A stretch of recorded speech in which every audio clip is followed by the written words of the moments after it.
справедливі податки та належні витрати. Hello, ladies and gentlemen.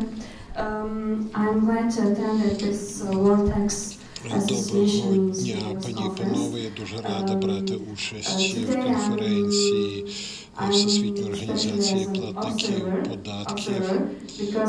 Сьогодні я тут у статусі спостерігача. Нашу асоціацію створили в 2009 році. Вона ще дуже молода. Я працюю в ній з січня цього року. Сьогодні я хотіла би вам трошки розповісти про те, що відбувається в Монголії.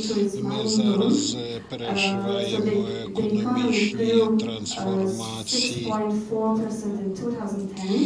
За 2010 рік економіка зросла на 6,5%.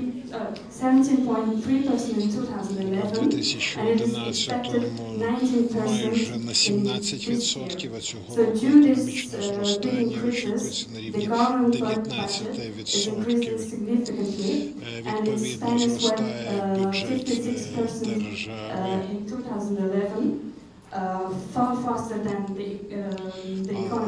Уряд витрачає кошти швидшими темпами, ніж зростає економіка. Отже, монголів цікавить, на що йдуть ці гроші і якими стануть найближчі податкові реформи.